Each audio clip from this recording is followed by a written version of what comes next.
Shalom sahabat-sahabat firman kehidupan yang terkasih di dalam Kristus. Selamat datang dalam waktu saat teduh untuk sama-sama merenungkan firman Tuhan. Kiranya kita semua bertumbuh bersama di dalam pengenalan akan Allah dan semakin dipenuhi dengan hikmat dan pengertian akan jalan-jalannya. Sahabatku yang terkasih, mari kita berdoa sebelum mendengarkan firman Tuhan. Tuhan yang penuh kasih, Allah sumber damai sejahtera, kekuatan dan penghiburan kami, terima kasih atas segala berkat kasih karunia dan perlindungan yang kami terima dari-Mu. Kami bersyukur buat segala hal yang baik yang terjadi di dalam hidup kami dan kesehatan tubuh kami.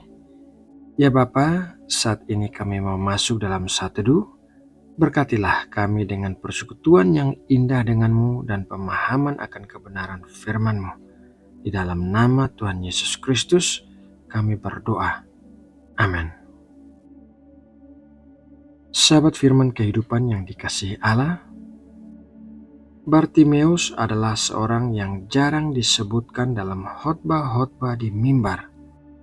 Meskipun cerita tentang Bartimeus disebutkan dalam 3 kitab Injil yaitu Matius, Markus, dan Lukas, namun hanya dalam Injil Markus disebutkan namanya.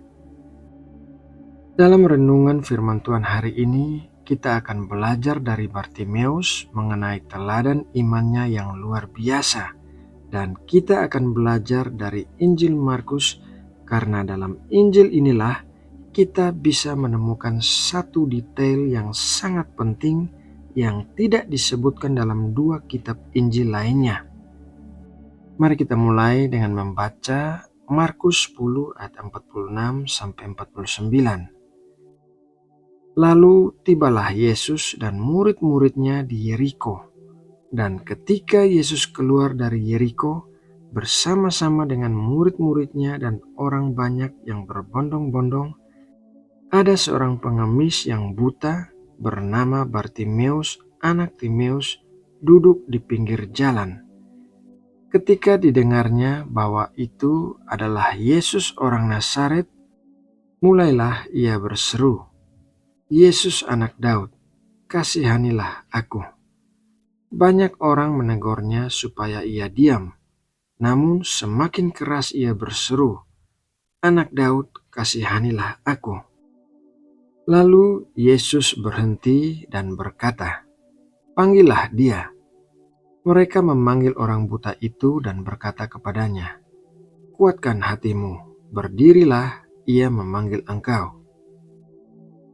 Normalnya setiap orang yang sakit ingin disembuhkan.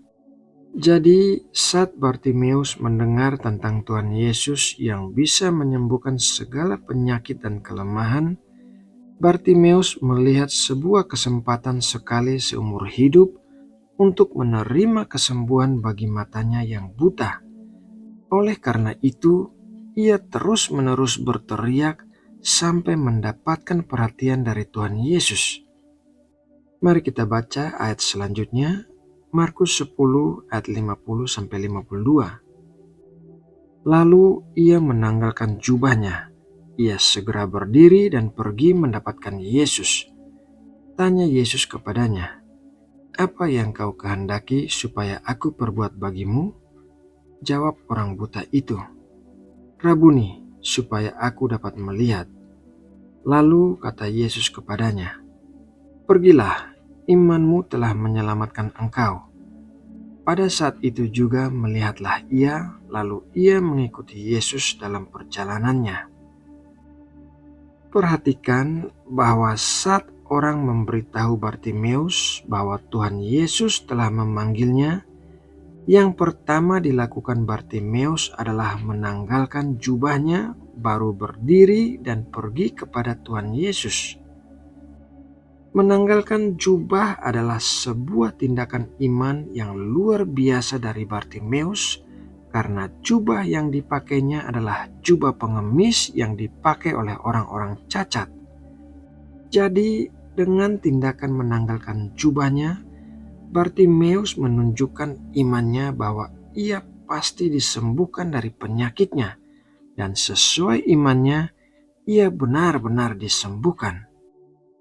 Terkadang orang tidak menerima mujizat jawaban doanya bukan dikarenakan Tuhan tidak mengadakan mujizat, melainkan karena ia tidak mempercayai mujizat Tuhan. Di dalam hatinya, ia berusaha untuk mempercayai bahwa Tuhan telah menjawab doanya dengan mengadakan mujizat, tetapi melalui perkataan mulutnya, ia terkadang membatalkan kepercayaannya dengan memperkatakan hal yang sebaliknya. Contohnya, orang meminta kesembuhan dari penyakitnya, tetapi melalui perkataan mulutnya, seringkali ia mengatakan bahwa penyakitnya itu sangat susah untuk disembuhkan. Ini sama saja dengan tidak mempercayai bahwa ia bisa menerima mujizat kesembuhan. Firman Tuhan mengatakan bahwa apa yang keluar dari mulut meluap dari dalam hati. Mari kita baca Lukas 6 ayat 45. Orang yang baik mengeluarkan barang yang baik dari perbendaharaan hatinya yang baik, dan orang yang jahat mengeluarkan barang yang jahat dari perbendaharaannya yang jahat, karena yang diucapkan mulutnya meluap dari hatinya. Jadi, kalau perkataan mulut bertentangan dengan apa yang dipercayai di dalam hati, maka hal itu sama dengan mendua hati.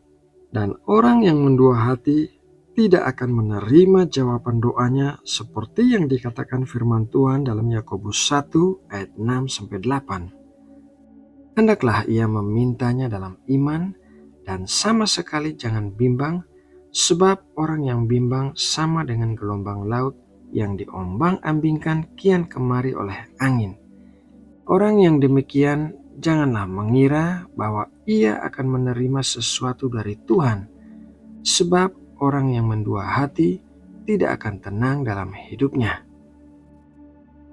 Sahabat firman kehidupan yang dikasihi Allah, Bartimeus melakukan tindakan iman yang sesuai dengan apa yang dipercayai di dalam hatinya, dan dengan demikian maka ia menerima kesembuhannya. Begitu juga apabila kita ingin menerima mujizat jawaban doa kita, maka iman di dalam hati dan tindakan atau perkataan mulut kita harus sama. Nah, sahabatku, demikianlah renungan firman Tuhan hari ini. Semoga apa yang kita dengarkan akan menjadi berkat yang menguatkan kita semua. Mari kita berdoa menutup renungan ini. Bapa Surgawi yang penuh kasih, saat ini kami sudah selesai bersatu teduh. Kiranya apa yang kami dengarkan hari ini akan menguatkan iman percaya kami kepadamu dan kami lakukan dengan sungguh-sungguh.